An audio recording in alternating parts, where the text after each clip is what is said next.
যেহেতু বন্ধু বানাইছো তাই মাঝে মাঝে দেখা করে আবার কবে আসবা। লোকটা ডেট দিয়ে গেল যে অমুক তারিখে আসবো। ইমামে আজম আবু হানিফা রাহমাতুল্লাহ আলাইহি তাকে বিদায় করে দিলেন। এই লোকটা চলে গেল। ওই যে যেদিন ইমামে আজমের কাছে আসার ডেট, তার আগে থেকেই তার একটা চিন্তায় ধরছে। সেটা হলো আমি ইমামে আজমের কাছে যাওয়ার পরে সে যদি আমাকে জিজ্ঞাসা করে যে কালকে মদ খাইছিল নাকি, অথবা অমুক গুণাটা করছো নাকি, অমুক গুণা তো তোমার অভ্যাস, এটা করছো নাকি, গাঁজা খাওয়া তো তোমার অভ্যাস, খাইছো নাকি, যদি জিজ্ঞাসা করে আমি কি বলবো? 2 দিন আগে থেকেই সে বন্ধুদের কাছে যায়, কিন্তু আর মদের বোতলে হাত লাগায় না, পাপাচার সে করে না। বন্ধু বান্ধবরা বলে কিরে ভাই খাস না, এক ঢোক খা, আরে জোয়ার খেলায় অংশগ্রহণ করস না, কেন? 2 দিন পরে নোমান বিন সাবিত আমার দোস্ত, আমার সাথে দিনী মোহাব্বত, তার সাথে আমার দেখা করার একটা ডেট আছে। আমি 2 দিন পরে নোমান বিন সাবিতের সাথে মুলাকাতে যাব, সাক্ষাতে যাব। নোমানের সামনে হাজার হাজার মানুষ বসা থাকে। তাদের সামনে নোমান যদি আমাকে জিজ্ঞেস করে দোস্ত মদ খাইছনি, এতগুলো মানুষের সামনে আমি যদি বলি মদ খাইছি, তাহলে নোমানের ইজ্জত নষ্ট হবে। মানুষ বলবে নোমান বিন সাবিতের মতো বড় আলেমের সাথে একটা মদখোরের সম্পর্ক। আর এতগুলো মানুষকে আমি আমার গুনার সাক্ষী বানাইতে পারবো না। সুতরাং আমি ওই ওলি বুজুর্গের সোহবতে যেহেতু আমার যাইতে হইব, তাই আমি আর গুনাহ করবো না। অসুবিধায় বলবি খাই নাই, আরে না, এই একটা কাজের উপরে তার সাথে আমার দোস্তি হয়েছে যে জীবনে আমি কোনোদিন মিথ্যা কথা বলবো না। আমি যদি তার সামনে মিথ্যা কথা বলি, তাহলে আমার যে তার সাথে দোস্তি হাসরের ময়দানে নাজাতের বাহানার জন্য আমার ওই দোস্তির আসর নষ্ট হয়ে যাবে। আল্লাহর কাছে তো আমি ধোঁকাবাজি করতে পারবো না। তাই আমি নোমান বিন সাবিতের সামনে মিথ্যা কথা বলতে পারবো না। ওই লোকটা মদ খাওয়া ছেড়ে দিছে 2 দিন আগে থেকে। নোমান বিন সাবিতের কাছে গেছে, তো আসলে জিজ্ঞাসা করতেছে দোস্ত মদ খাইছো নাকি? না বন্ধু, তোমার কাছে আসবো, তাই আপনার সান্নিধ্যে আসবো, তাই 2 দিন যাবত মদ খাই না। ইতিহাস লেখে এই মদখোরটাই এক সময় সাহেবে নিসবত বুজুর্গ হয়ে কবরে গেছে। কিভাবে সাহেবে নিসবত বুজুর্গ হলো? একজন ইমাম বসীরত ওয়ালা একজন আলেমে দ্বীনের সান্নিধ্যের বরকতে হইল। এ কারণে আল্লাহর রাসূল বলেন, قال رسول الله صلى الله عليه وسلم قال رسول الله صلى الله عليه وسلم عليكم بمجالسة العلماء। আল্লাহর রাসূল বলেন, সাধারণ পাবলিকদেরকে আল্লাহর রাসূল বলেন তোমাদের জন্য জরুরি তোমরা আলেমদের সুহবত নাও। কারণ আলেমদের সোহবতে গেলে তোমার ভেতরে তাকওয়া আসবে, আলেমদের সোহবতে গেলে তোমার ভেতরে মাসাইল আসবে, আলেমদের সোহবতে গেলে তোমার ভেতরে হক্কানিয়ত আসবে, আলেমদের সান্নিধ্যে গেলে তোমার ভেতরে নামাজের আদত হবে, আল্লাহওয়ালাদের সোহবতে গেলে তোমার মুখে দাড়ি আসবে, আল্লাহওয়ালাদের সোহবতে গেলে তোমার মাথায় টুপি উঠবে, আল্লাহওয়ালাদের সোহবতে গেলে তোমার ভেতরে পর্দার আদত হবে, আল্লাহওয়ালাদের সোহবতে গেলে তোমার মিথ্যা কথার স্বভাব দূর হবে, আল্লাহওয়ালাদের সোহবতে গেলে তোমার কবিরা গুনার আদত যা ছিল এগুলো সব আস্তে আস্তে ঝরতে থাকবে। আর তোমার ভিতরে যাবে তাকওয়াল্লাহ, তোমার ভিতরে ঢুকবে তাকওয়াল্লাহ। সোহবত নেওয়ার জিম্মা হবে তোমার, আর তাকওয়া দেওয়ার জিম্মা হবে আল্লাহর। এই কারণে আল্লাহ তাআলা বলেন, ইয়া আইয়ুহাল্লাযীনা আমানুত্তাকুল্লাহ ওয়া কুনু মা'আস সাদিকিন। হে ঈমানদাররা, আল্লাহকে ভয় করো আর সত্যবাদীদের সাথী হও। সাদিকিনের ব্যাখ্যা তাফসীরের সব কিতাব থেকে একত্রিত করলে যা বের হয় সেটা হলো আল্লাহওয়ালা। আল্লাহওয়ালা কারা? যাদের ভিতরে তাকওয়া আছে তারাই আল্লাহওয়ালা। আল্লাহওয়ালারা আল্লাহকে সবচেয়ে বেশি ভয় করে। আল্লাহওয়ালা যারা, তারা আল্লাহর ভয়ে যারা ভীত, তারা আল্লাহওয়ালা। আর আল্লাহকে ভয় বেশি করে কারা? আল্লাহ তাআলা নিজে বলেন, ইন্নামা ইয়াখশাল্লাহা মিন ইবাদিহিল উলামা। হাসরের ফায়দা, কেবলমাত্র একমাত্র আল্লাহকে সবচেয়ে বেশি ভয় করে আলেমরা।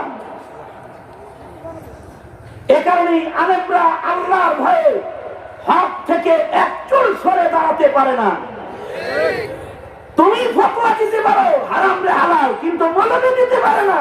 সত্যিকারের আলেম যে সে দিতে পারে না, সে তার হক্কানিয়ত থেকে এক চুল সরে দাঁড়াতে পারে না। এটা হলো তার তাকওয়াল্লাহ, এটা তার খোদাভীতি। খোদাভীতির কারণে আলেম সুন্নতের খেলাফ চলাফেরা করতে পারে না। কোন আলেমকে যদি বলা হয় তোমাকে কোটি কোটি টাকা দিব, তুমি সারা বাড়ি চেষে রাস্তা দিয়ে হাইটা যাবা খালি, আলেম তার তাকওয়ার কারণে লাঠি মারবে এই টাকার বস্তায়, নবীর সুন্নাতকে সে আপনায় নিবে। কোন আলেমকে যদি বলা হয় তোমাকে এমপি বানানো হবে, তুমি মদের বোতলে হাত লাগাও, আলেম তার তাকওয়ার কারণে চাটাইকেই তার বিছানা হিসেবে বরণ করে নিবে, 18 তালির জামাকেই তার পোশাক বানায় নিবে। কিন্তু দুনিয়ার লাভে মদের আসরে যোগদান আলেম করতে পারে না। এই পৃথিবীতে আলেমদের একটি জামাতই এমন থাকবে কিয়ামত পর্যন্ত, যারা শত মুসিবতের ভেতরেও হকের কথাই বলতে থাকবে, তারা হক থেকে এক চুল সরে দাঁড়াবে না। মিল্লাতের জনসাধারণের জন্য দায়িত্ব হলো ওই সকল আলেমদের সান্নিধ্য গ্রহণ করা। আপনারা যখন এই সোহবতের ধন বুঝে আলেমদের সান্নিধ্যে নিতে পাগল পাড়া দেওয়ানা, ঠিক ওই সময় এই বাংলাদেশের স্বাধীন বাংলার মাটিতে আলেম সান্নিধ্য থেকে, সোহবতের নিয়ামত থেকে এই জাতিকে দূরে সরানোর জন্য একটি চক্র তারা মাঠে নেমেছে, যারা আলেমদেরকে নিকৃষ্ট প্রমাণিত করতে চায়, যারা আলেমদেরকে অশিক্ষিত প্রমাণিত করতে চায়, যারা আলেমদেরকে মধ্যযুগী সংস্কৃতির অধিকারী বলতে চায়, যারা আলেমদেরকে রাজাকার, জঙ্গি, আবু বকর উপাধি দিয়ে সাধারণ জনতাকে এই আলেমদের সান্নিধ্য থেকে দূরে সরাতে চায়, মনে রাখবে এই চক্রটাই হলো ইহুদিদের দালাল চক্র।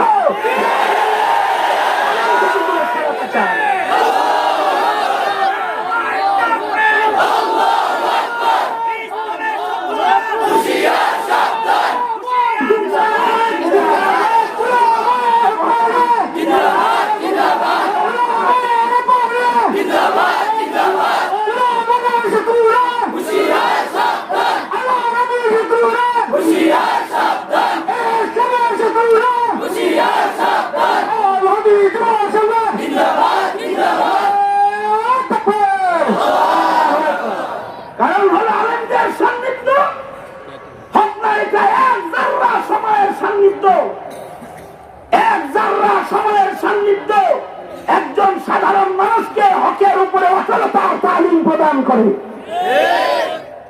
এই কারণেই আল্লামা জুনায়েদ বাবুনগরীর এক মুহূর্তের সান্নিধ্য মানুষকে জীবন দেওয়া শিখায়, ইমান রক্ষা শিখায়।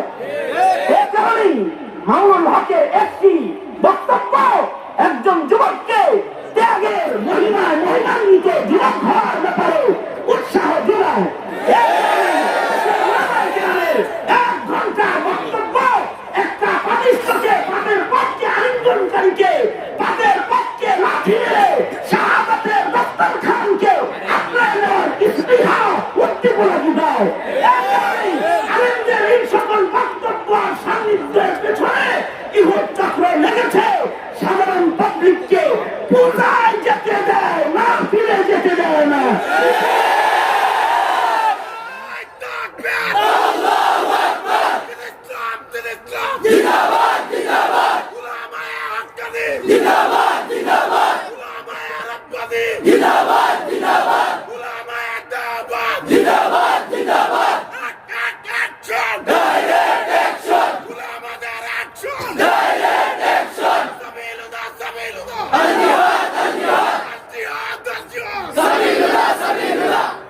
আলহাদি যুব সংঘের পক্ষ থেকে আমাকে আরেকটি বিষয় নির্ধারণ করে দেওয়া হয়েছে, আল্লাহ আমাদের সহবতের উপকারিতা।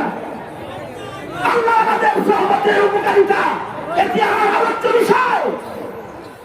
আমি যেটা বলতে চাই, এই আল্লাহ আমাদের সহবতের উপকারিতা, মূল উপকারিতা হলে তাই যে তোমাকে নামের ইমানদার হিসেবে রাখবে না, তোমাকে মুত্তাকি ইমানদারে পরিণত করবে। কারণ এই দেশের মানুষ 12 বছর ইলম শিখে আলেমদের মতো তাকওয়া হাসিল করবে, এটা কঠিন। আলেমরা কি 1-2 বছর লেখাপড়া করেছে? এই যে আমার পাঞ্জার হুজুর, উনার জীবনে উনি লেখাপড়া করেছে যুগের পর যুগ, তারপরে উনি আলেমের মসনদে বসে আলেম বাড়াইতেছে যুগের পর যুগ। ইলমের মসনদে বসে রয়েছে, হাদিসের মসনদে বসে রয়েছে, বুখারীর মসনদে বসে রয়েছে, জাতিকে তাকওয়া বিতরণকারী কাফেলা তৈরি করতেছে। এইরকম তারকে দুনিয়া হয়ে দুনিয়াকে বর্জন করে শুধুই মাত্র ইলমের মসনদ গ্রহণ করে আল্লাহ পাকের ভয়ে সে তার সব সর্বস্বকে বিলীন করবে, এমন প্রস্তুতির ইমানদার তো লাখ লাখ বানানো সম্ভব না, লাখ লাখ বানানো সম্ভব না যে এইরকম সবাই আলেম বানায় দিবে। তবে সবাই আলেম না হইলেও আলেমদের সান্নিধ্যে গিয়ে সবাই আলেমদের ইত্তিবাকারী মুজাহিদ হওয়া সম্ভব। আর এই ইত্তিবাকারী মধ্যে মুমিনের খাতায় নাম লেখানো, এইটা সামান্য সময়ের সহবতের দায়ও কখনো কখনো এই মহাশক্তি মহাদৌলতের মালিকানা ইমানদারের এসে যায়।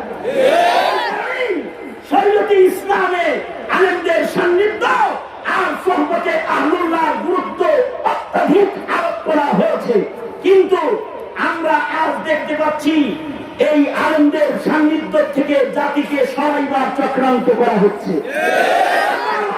সংবাদ থেকে বলে দিতে চাই, এটা মুসলমানের দেশ, এই দেশের মানুষ মৌলবীর কাছে যাবে, আলেমের কাছ থেকে আল্লাহর নামের ধ্বনি শুনবে, আর তারা ইমান চেতনায় উজ্জীবিত হবে। এদেশে 95% মুসলমান, তারা মাঝে মধ্যে তাকবীরের ধ্বনিতে নিজের ইমান জাগরণ করবে, ইমানকে প্রকাশ করবে, তারা একত্রিত হবে, আল্লাহ পাকের তাওহীদ আর আল্লাহ পাকের বরত্বকে তারা বর্ণনা করবে।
শিক্ষা দেয়, এদেশের আল্লাহওয়ালারা তোমাদেরকে আল্লাহ মানে জিকিরের পাবন্দির সবক হাতে তুলে দেয়, তোমাদেরকে কোরআনে কারীমের তিলাওয়াত তোমাদের কাছে তুলে দেয়।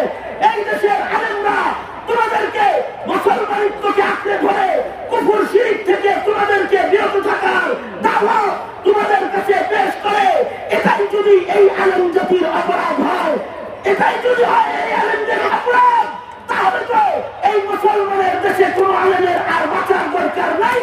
নিষিদ্ধ নিষিদ্ধ তাদের মিষ্টি মিষ্টি না করে সবগুলোকে এক কাতারে দাঁড় করে তোমরাও তাদের সাথে গিয়ে এই সবগুলো মেরে ফেলাও। যদি আলেমদের এটা কোনো অধিকার এর জমিনে থেকে থাকে, তাহলে তোমরা তাদেরকে নেতাঙ্গুলি দেখে বলে দাও যে আলেমদের বিরোধিতা করবে যারা, পেটের চামড়া তুলে দিব আমরা তাদের। আলেমদের বিরোধিতা যারা করবে তাদেরকে আমরা বয়কট করব। কারণ আমরা দেখেছি আমাদের দেশের আলেমরা আমাদের সমাজকে, আমাদের যুবশক্তিকে, আমাদের প্রজন্মকে তারা গুনাহের তালিম দেয় নাই, ইবাদতের তালিম প্রদান করেছে। সঙ্গত কারণে এই তৌহিদি জনতা, এই প্রজন্ম, তোদের সামনে যদি কেউ আলেমকে জঙ্গি বলে, অথবা তোদের সামনে যদি কেউ কোনো মৌলবীকে রাজাকার হামলাদার বলে, ওর জিহ্বাটা চাইনা করতে পারবে। ওদের সামনে যদি আলেম ওলামাকে কেউ কুৎসা করে, তোরা তাদের উপযুক্ত জবাব দিতে তৈরি থাকবে। এই যে উলামায়ে কেরামের তারবিয়াত, তালিম, নসিহত, সিরাত চলছে, চলবে, বন্ধ করতে আসবে যারা, বন্ধ হয়ে যাবে তারা। থেকে গেলে জাতি জবাব দিয়ে দিবে, ঠিক কিনা? সঙ্গত কারণে বলবো, উলামায়ে কেরাম যদি আপনাদেরকে উলামায়ে কেরামের ইজ্জত সম্মান হিফাজতের জন্য ডাক দেয়, প্রতিবাদ জানাবেন তো?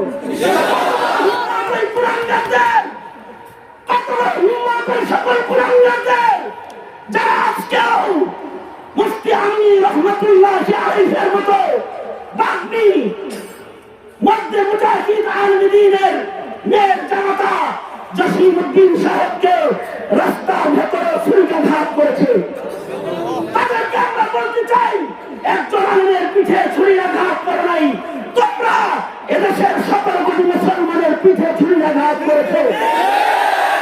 তোমরা এদেশের তৌহিদি জনতার পিঠে ছুরিকাঘাত করেছ। এই কাজ কোন মুসলমানের নয়, নিশ্চয়ই এটি ইসলাম ও উলামা বিদ্বেষী চক্রের এক নাটক ছাড়া অন্য আর কিছু না। জোরাবাদ করে দেবে। সুতরাং আমরা সরকারের কাছে সঠিক তদন্ত জানাই এবং আলেমের গায়ে হাত যে রেখেছে ওই হাতের উপযুক্ত বিচার আমরা চাই। আওয়াজ করে বলেন ঠিক কিনা? মুহতারাম হাজিরিন, এমনিতেই বড় বড় আলেমরা চলে যাচ্ছে। আজকেও কিশোরগঞ্জ জামিয়া ইমদাদিয়ার শেখুল হাদিস, এই সিলেটের মাটির সন্তান শামসুল ইসলাম শামসুল হক সাহেব রহমতুল্লাহি আলাইহি, ওনার জানাজা অনুষ্ঠিত হয়েছে। লক্ষ জনতার জানাজার নামাজের মাধ্যমে শেখুল হাদিস জামিয়া ইমদাদিয়ার বিদায় আজকে দিনেও হয়েছে। এভাবে করে এক এক করে বড় বড় আলেমরা চলে যাচ্ছে। আমরা যদি আলেমদের কদর দান না করি, তাহলে আল্লাহ পাক নিয়ামত উঠায় নিয়ে যাবে। নিয়ামত উঠায় নিলে কিন্তু মুসিবত এসে যাবে। সুতরাং আলেমদের সাথে আছি, আল্লাহওয়ালাদের সাথে আছি, থাকবো, আমরণ থাকবো ইনশাআল্লাহ। জোরে বলেন এই যুবশক্তি, তোমরা যারা দিনের পাহারাদার, এই যুবশক্তি তোমরা যারা ইসলামের পাহারাদার, তোমরা তোমাদের শক্তি সামর্থ্য নিয়ে ইসলামের জন্য সর্বোচ্চ কুরবানি দিতে কাফন করে সবসময় রেডি থাকবে ইনশাআল্লাহ।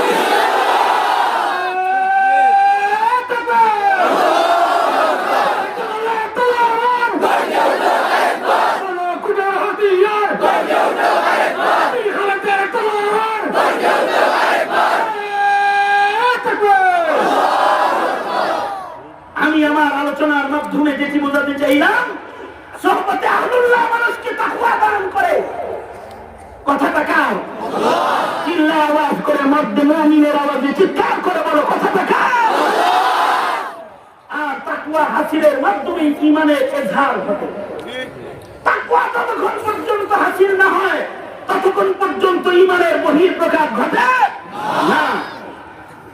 আমি এই সংক্ষিপ্ত সোহবতের উপরে যে কয়েকটি কথা আপনাদের কানে পৌঁছে দিলাম, এই কথাগুলোকে আপনাদের জিন্দেগিতে আমলের আহ্বান জানিয়ে, আমি যেহেতু নিয়মিতই কথা বলি, প্রতিদিন একাধিক প্রোগ্রামে আমার দিন রাত কথা বলতে হয়, সঙ্গত কারণে আমার আলোচনার একটি নির্ধারিত সময় থাকার অবশ্যই জরুরত রয়েছে। আলী জাসাদিকা আলাইকা হাক্কুন, দেহের একটি হক আছে। সঙ্গত কারণে আমি আমার এই যুব শক্তি, এই দিনী ঈদের ও ঈমানের ঝান্ডাবাহী এই প্রজন্মকে বলবো, তোমরা দিনের পাহারাদার, তোমরা ইসলামের পাহারাদার, তোমরা হকের ঝান্ডাবাহী সৈনিকের কাফেরা, তোমরা মুক্তিযোদ্ধার সন্তান, তোমরা অলি বুজুর্গদের সন্তান।